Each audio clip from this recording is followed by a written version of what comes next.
여호수아 16장 말씀을 보겠습니다.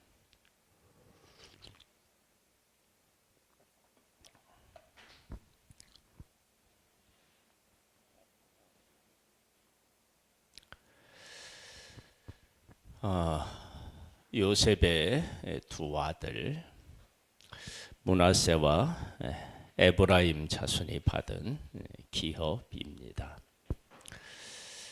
이 기업에서 우리가 두 가지 사실을 우리가 꼭 기억해야 합니다. 한번 보겠습니다.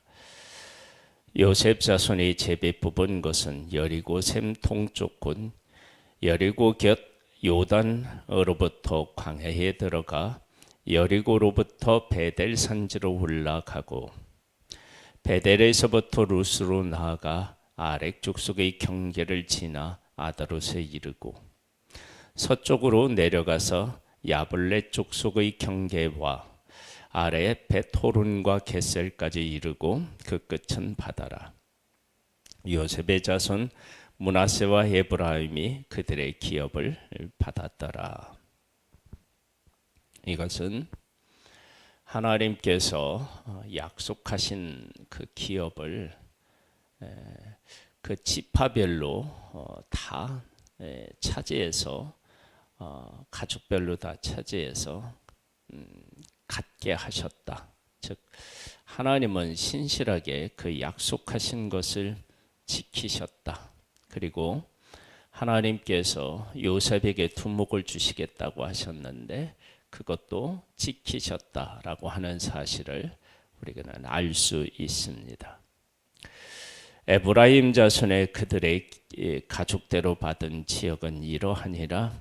그들의 기업의 경계는 동쪽으로 아다롯 아달에서 윗 벳호론에 이르고 또 서쪽으로 나아가 북쪽 믹마다와에 이르고 동쪽으로 돌아 다하나 실로에 이르러 야누아 동쪽을 지나고 야누에서부터 아다롯과 나아라로 내려가 여리고를 만나고 요단으로 나아가고 또 답보에서부터 서쪽으로 나아가 지나서 가다 시내에 이르나니 그 끝은 바다라. 에브라임 자손의 지파가 그들의 가족대로 받은 기업이 이러하였고 그 위에 므낫세 자손의 기업 중에서 에브라임 자손을 위하여 구분한 모든 성읍과 그 마을들도 있었더라. 그들이 겟셀에 거주하는 가나안 족속을 쫓아내지 아니하였으므로 가나안 족속의 오늘까지 에브라임 가운데에 거주하며 노역하는 종이 되니라. 여기 보면 마지막 절에 그들이 겟셀에 거주하는 가나안 족속을 쫓아내지 못하였다. 쫓아내지 아니하였다. 이것은 하나님께서 아브라함을 불러 약속의 땅을 주시기로 하셨고요.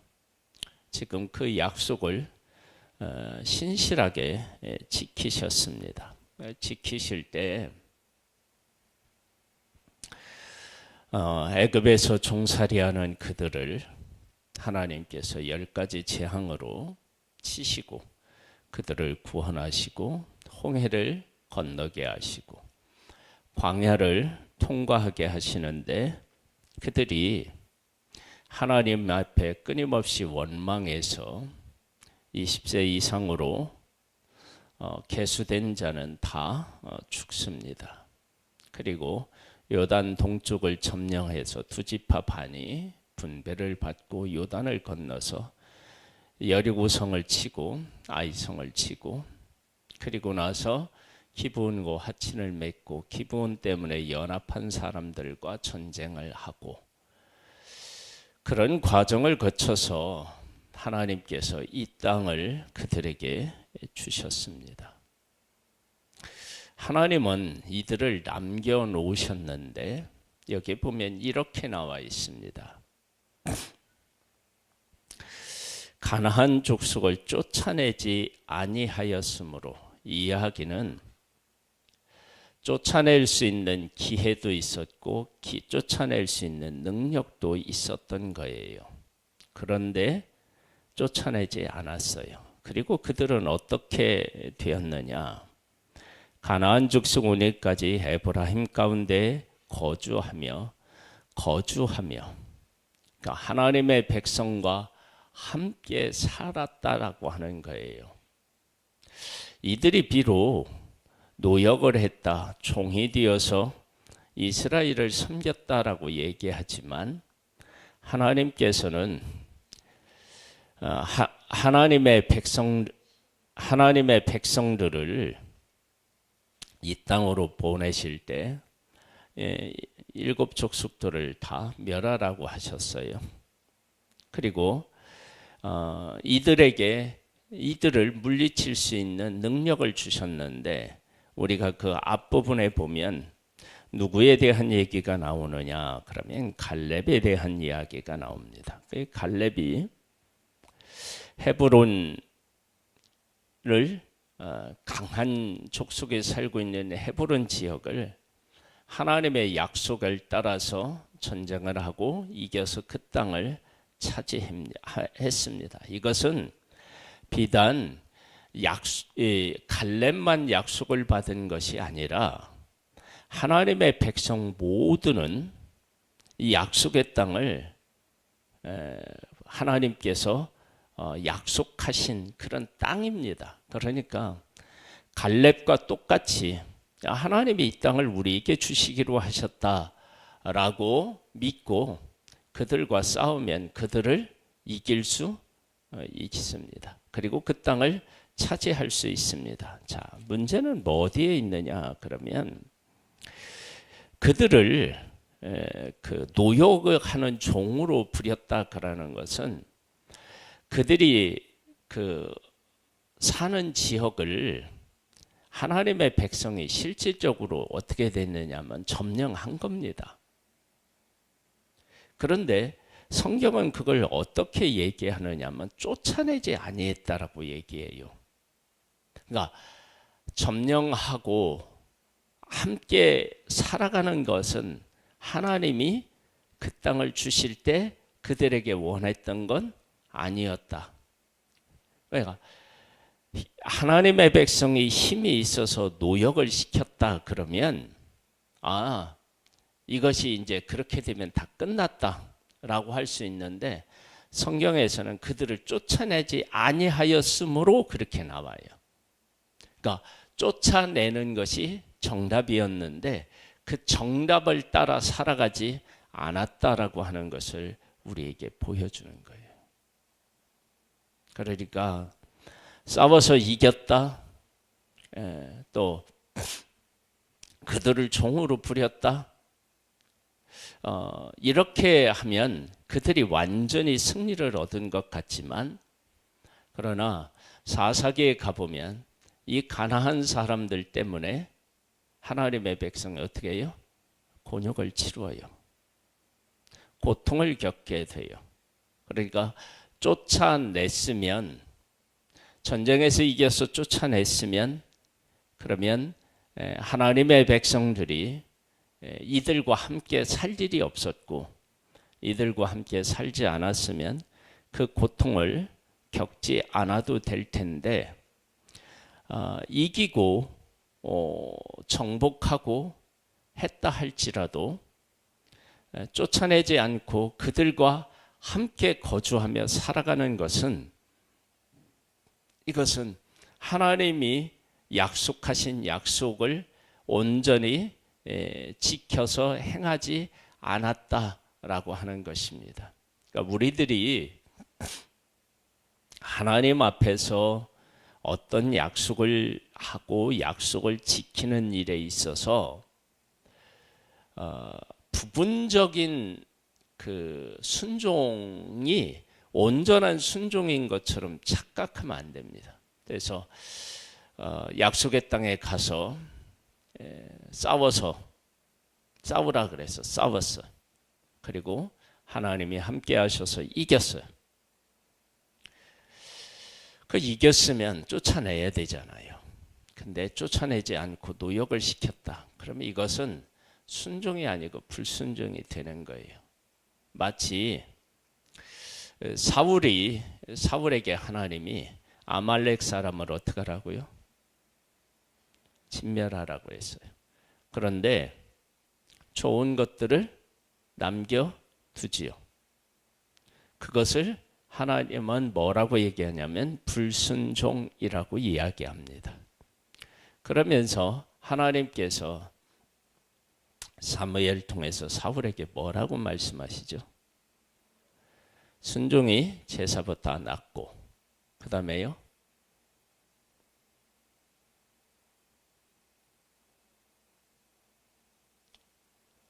하나님의 말씀을 듣지 않는 것을 뭐라고 얘기하죠? 사신 우상에게 절하는 것과 같은 그런 일인 거예요.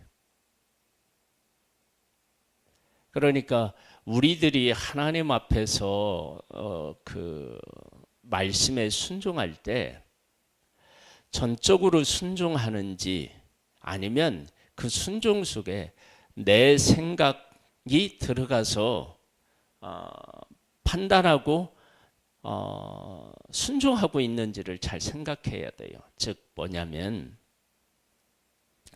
하나님은 우리에게 분명히 생각하고 판단할 수 있도록 우리를 창조하셨어요. 그런데 그것을 사용을 할 때 사울처럼 하나님의 명령하신 것을 내 나름대로 해석하면 문제가 돼요. 선악을 알게 하는 나무의 열매에 대한 것도 동일해요. 하나님은 먹지 말라, 먹으면 반드시 죽어, 그렇게 말씀하셨는데 하와는 어떻게 해석을 하죠? 유혹을 듣고 먹으면 죽을까 하노라는 그 이야기, 그렇죠? 그렇게 하나님의 말씀이 있는데 그 말씀에 내 생각을 넣어서 내 생각이 그 안에 침투하면 그러면 그게 불순종이고 그것이 문제가 됩니다. 그러면 하나님의 말씀에 순종을 하는데 내 생각은 하나도 하지 않고 하나님께서 원하시는 대로 순종하는 기계적인 삶을 살아야 되느냐? 아닙니다. 그건. 보세요. 14장 15장에 이제 갈렙의 이야기가 나오는데요. 갈렙이 헤브론을 칠 때 그냥 치지 않았어요. 하나님께서 약속하신 것을 믿고 쳤어요. 그리고 나서 점령하고 나서 그 어디를 치면 어디 치는 사람이라고 얘기하죠? 기랴세벨을 쳐서 그곳을 점령하는 사람은 자기 딸을 아내로 주겠다라고 하니까 온니엘이 그것을 점령해서 갈렙이 자기 딸 악사를 그에게 아내로 주었어요. 그리고 나서 보세요. 점령을 하는데 내가 점령할 수 있는데 딸을 괜찮은 남자에게 보내고 싶어서 했다. 그리고 만약에 이런 사람이 안 나타나면 어떻게 했을까요? 자기가 직접 나섰겠죠. 그 다음에 그 땅을 점령하고 딸에게 윗셈과 아랫셈을 어떻게 해요? 주지요. 윗셈과 아랫셈을 딸에게 주라는 얘기가 하나님의 말씀에 있나요, 없나요? 없겠죠, 그건.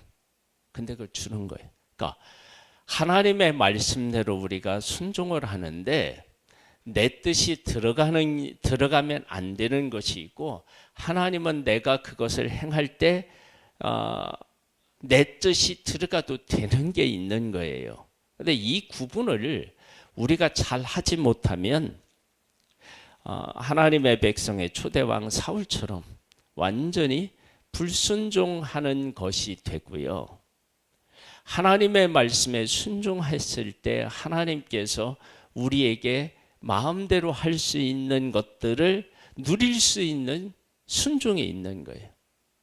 그러니까 하나님 앞에서 불순종하면 문제가 돼요. 말씀하신 것은 그대로 순종해야 돼요. 그리고 순종하는데도 기계적 순종이 아니고요. 갈렙은 자기가 나이가 많았는데 85세나 되었는데 하나님께서 자기에게 건강을 허락하시고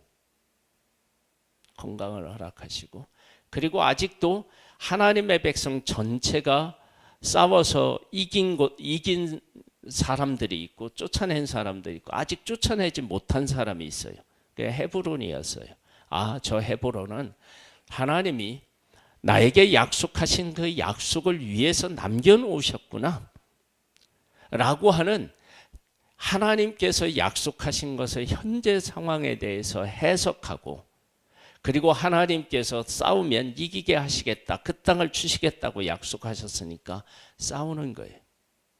그러니까 그렇게 자기 안에 하나님의 약속을, 현재의 자기의 건강 상태 이런 것들을 놓고 해석해내고 그리고 가서 싸우는 것입니다. 그것은 순종을 위한 고백인 거죠. 그런데 내가 하나님의 말씀에 쫓아내라 그랬는데 쫓아내지 않았다. 그리고 그들을 종으로 부리고 있다. 그러면 이건 뭐예요?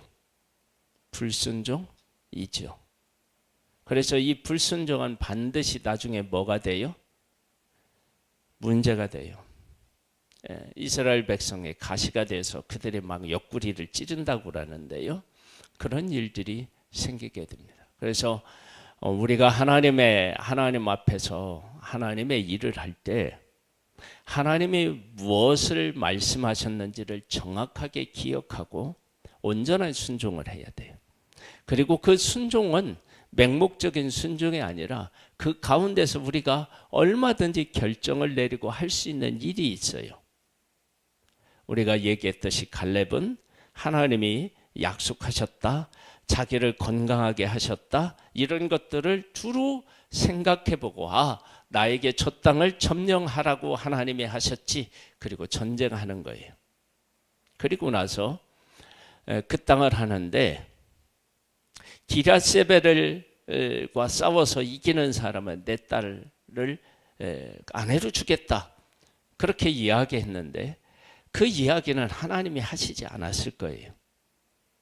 그런데 점령하는데 그렇게 했다고요. 그리고 윗셈과 아랫셈을 딸이 요구할 때 그 딸에게 그냥 줘요. 그건 얘기하지 않았어요. 하나님께서 얘기하지 않았지만 이건 하나님이 점령하게 하시고, 점령했으면 누구 뜻대로 할 수 있어요? 내 뜻대로 할 수 있죠. 점령하는 것은 하나님께서 명령하신 것이다. 그러면 그 말씀에 순종했는데 점령하고 나서 여기다 콩을 심을지 팥을 심을지 누가 결정하는 거예요? 내가 결정하는 거잖아요. 이 분깃을 딸에게 줄 건지 아들에게 줄 건지 둘째 딸에게 줄 건지 막내 딸에게 줄 건지 그건 어떻게 돼요? 내가 결정할 수 있는 일이죠. 그러니까 하나님의 말씀에 순종을 할 때 온전히 순종해야 되는 것과 하나님께서 순종했을 때 우리로 하여금 누릴 수 있게 하시는 것들에 대한 것들을 잘 구분해야 하나님 앞에 순종해서 복을 받아 누리는 삶을 살 수 있는 것입니다. 그래서 우리가 그런 사실을 잘 기억하고요. 이게 가나안 족속을 쫓아내지 아니하였으므로 이것은 쫓아내야 되는데 안 했다는 거죠. 그러니까 이게 이제 불순종이 돼요.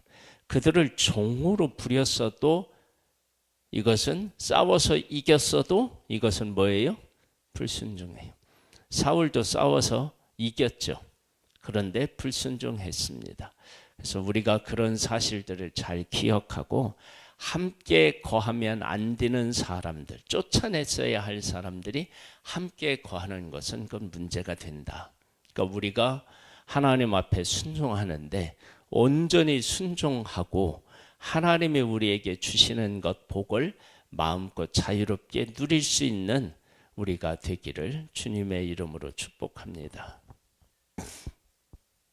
사랑하는 하나님 아버지, 우리에게 은혜를 베풀어 주셔서 하나님의 뜻에 온전히 순종하고 하나님이 우리에게 주시는 복을 마음껏 받아들이는 복된 우리가 되기를 소망하옵니다.